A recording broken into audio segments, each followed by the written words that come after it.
You want to know one of my biggest gripes with modern day games? It's the increasing emphasis on making games open world.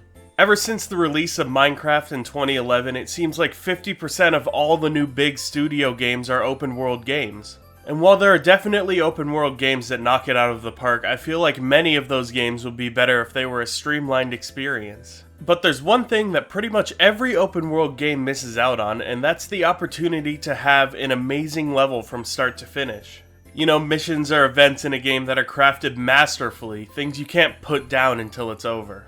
And that's the subject of today's video, some levels that I think are so good that they can justify outright buying a game. For the sake of this not just being a video about Super Mario Galaxy, I'm not going to be talking about any of the Mario games in this entire video.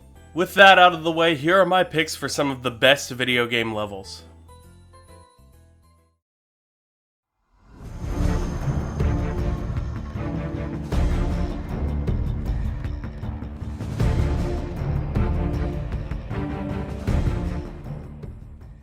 The Call of Duty franchise has been home to some iconic levels in the history of video games. The problem that these games have is that while there are great levels, 85% of all the other levels are just generic military shooter missions. But in all of the levels in all of the COD games I've played, I think that there are two standouts which I'm going to be talking about. The first level is Clean House from Modern Warfare 2019, an iconic mission and one of the best laid out levels ever. It's kind of funny because I always referred to this mission as Going Dark, and I'm sure many of you guys have as well. But I just found out researching for this video that Going Dark is the name of an entirely different mission in the game. Anyways, in Clean House, you're assigned with your team to infiltrate a town home as stealthily as you can. To do this, once you enter a home, all the lights are cut off and the whole team puts on night vision gear. You methodically go from room to room, clearing the house as it were, either securing or killing anybody that you find in the house. There's a level of realism in this mission that's pretty much unlike any other mainline shooter, with all of the NPCs having their own specific animations for the level. Each enemy feels like an actual person who is trying to take you out in a different way. In addition to this, you have to make choices on the fly to either kill or spare some of the civilians, a choice that could possibly backfire if they choose to pick up a gun near them. In my opinion, Clean House is the single best mission that any Call of Duty game has had since the original Modern Warfare 2 in 2009. And that is where we're going, on a trip down memory lane all the way to the year 2009, when the real estate market was doing great and it was okay to call people the N-word on Xbox Live Chat without looking like a racist. Actually, scratch that. My parents wouldn't let me play Call of Duty in 2009, so we gotta fast forward to like 2011 when I could play it on my friend's PlayStation. And when I played Modern Warfare 2, I encountered a mission that has not been surpassed by any other Call of Duty game since. I'm talking about the mission Cliffhanger. This level had everything in it. It starts overlooking a high cliff in the mountain tundra of Kazakhstan, where you, playing as Roach, are scaling to the top of the mountain to infiltrate a military base with your commanding officer, Soap. After you witness Soap's superhuman strength for a moment and make it up the mountain, you turn on a heartbeat sensor and sneak around with Soap, stealthily taking out any soldiers you can get the jump on. Eventually, when you make your way into the base's warehouse and steal the ACS module you came for, Soap gets seen and the level quickly turns into an all-out gunfight between you and what feels like a million soldiers. As you're running and gunning your way out of the base and down the mountain, you and Soap manage to kill two soldiers who are on snowmobiles, and you take them and blast down the mountain, firing at anybody who's racing after you. As a winter enjoyer myself who loves all things about the snow, this part is one of the most memorable times that I've ever had playing video games. You are bombing down this hill at insane speeds and mowing down enemies in your path, and it all culminates at the end with a huge jump over a canyon before getting in your helicopter for extraction. Pure adrenaline from start to finish, and easily my favorite mission in Call of Duty. Now these two levels, which are my favorite levels in Call of Duty, are so different, but the biggest difference has to be the level of realism. While Clean House's biggest strength is the level of realism every part of the mission has, Cliffhanger has swapped out that realism with the feel of a James Bond movie. And as somebody who likes the Bond movies, I think that's where my gambling addiction comes from, I can appreciate the need for over-the-top excitement. But either way, these two levels are not only some of the best Call of Duty levels, but also some of the best levels in all of video games.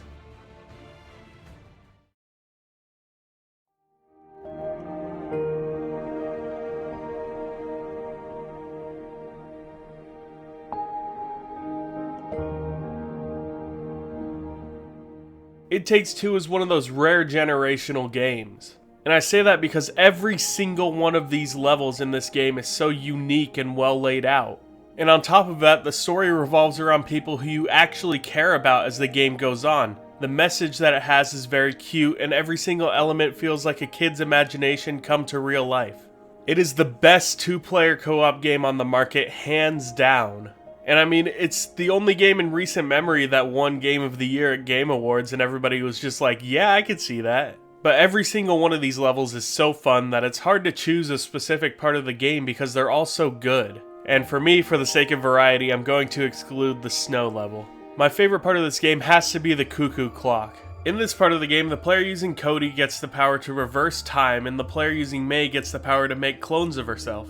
Every puzzle in this level is so cleverly laid out and promotes teamwork, but it's never hard enough to the point where you feel like you get stuck. It keeps the pacing of the level going very well. In addition, the design of the environment in this level is top tier as well, but the same can kind of be said for every single part of the game. Where it really gets to be one of the best levels across all games is when you get into the clock tower itself. Here you go from a set of platforming puzzles with rails to skate on and places to grapple hook on, to a very fun boss fight with a mechanical bowl, to a grapple hook heavy platforming section, to a minigame trial-like section, and then the clock blows up and you have to use time reverse to allow May to jump to safety, and then you race out the tower before everything explodes and you barely make it out. And that's just the bare bones explanation of it. And during this whole time you have to try and not be distracted by a gorgeous environment that's around you at all times. Just like pretty much every level in this game, the cuckoo clock never stops feeling like you're in the right place at the right time. It keeps you on your toes as much as any level in any game and contributes greatly to why this game is regarded as one of the best video games ever. Now, if only I could get a girlfriend so I wouldn't have to beat an entire game about a family learning to love each other with my homies.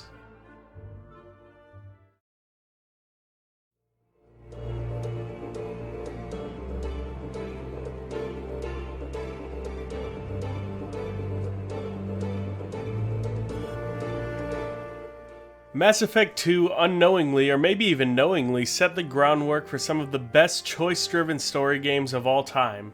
One of my favorite things to do nowadays with some of my friends is to get together late at night and take turns playing a choice-based game like Until Dawn or The Quarry.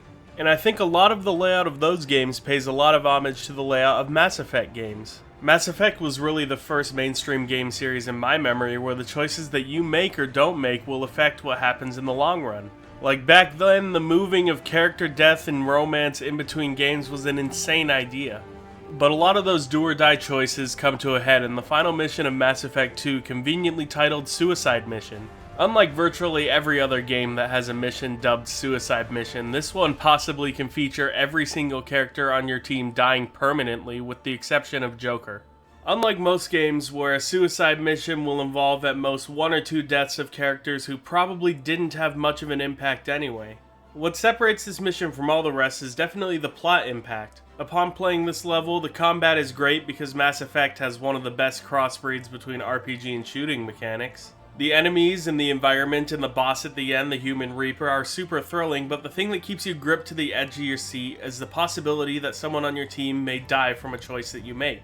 If you come ill-prepared or take too long to make a choice or choose the wrong people for the wrong things, you can get a character in your squad killed off for the rest of the game. There's even an ending to the game where you can get Shepard killed, but that kind of requires you to intentionally mess up the entire game and get everybody killed at the end, and it's probably harder to do than making sure everybody survives. A mission like Suicide Mission keeps you on your toes because you feel like you have to make sure characters that you care about don't die.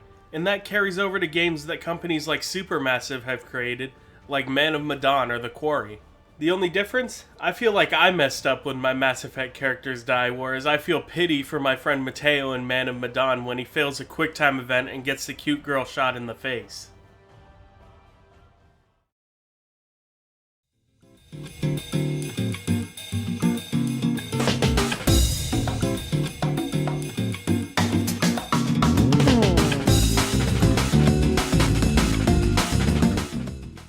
Yeah, you know that no best level list is complete without a Sonic level. I mean, of course you have the obvious pick for best level because Green Hill Zone single-handedly made the Sega Genesis versus Super Nintendo battle happen, thus sparking console wars that have spanned generations. But for somebody who's on the younger side of Sonic games, that doesn't really capture the magic for what I liked in Sonic as a kid. The last level I'm going to be talking about is Rooftop Run from Sonic Unleashed. The first difference between Sonic Unleashed and all the other games on this list is that Sonic Unleashed is not a good game. Given that I was a young child in the 2000s and early 2010s, it's a miracle that I even liked Sonic in the first place. When I think of some key Sonic games that I remember seeing when walking with my grandma into the nearest Toys R Us that shut down near a decade ago, I'm thinking of some whack-ass titles. In addition to Sonic Unleashed, I'm seeing Sonic and the Secret Rings, I'm seeing Sonic and the Black Knight, I'm seeing Sonic 06. I mean, if it tells you anything, the biggest Sonic game that I remember when I was really starting to get into the video games in the first half of the 2010s was Sonic Boom Rise of Lyric.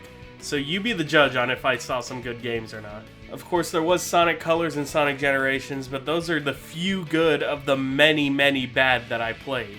However, thinking back on it, I think that one of the things that kept my hopes up subconsciously as a child was the fact that if they just took the non-werewolf parts of Sonic Unleashed and made it into a full game, I would love it. And I think that Rooftop Run was not only the poster child of this thought process, but it laid out the best part of Sonic games moving forward, a sentiment that Sega did anything but follow at the time. I don't even think this level needs explaining as to why it's so good. You just go blistering fast the whole level and you do a lot of cool shit. Generally, that's kind of all you need to know about any good Sonic level. So just know that and then imagine this level as the pinnacle of going really fast and doing a lot of cool shit. And in addition, the soundtrack to this level is beautiful. You know, putting this level on the list makes me kind of mad, not because I don't believe myself, because I definitely do believe myself, but it makes me revisit how infuriating it is that these levels didn't make up the whole game of Sonic Unleashed. I should have just gone with my gut and put Uncharted 4 here.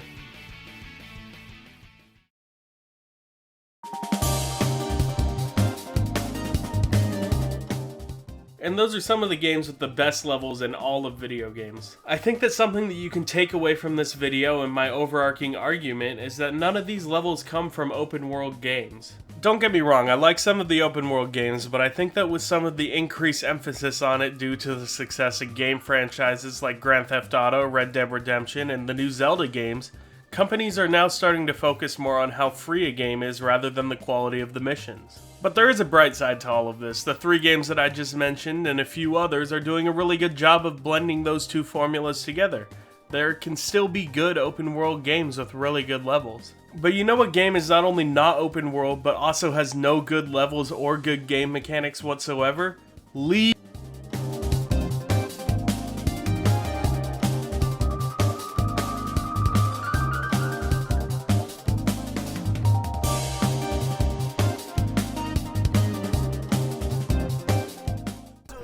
Let me have this!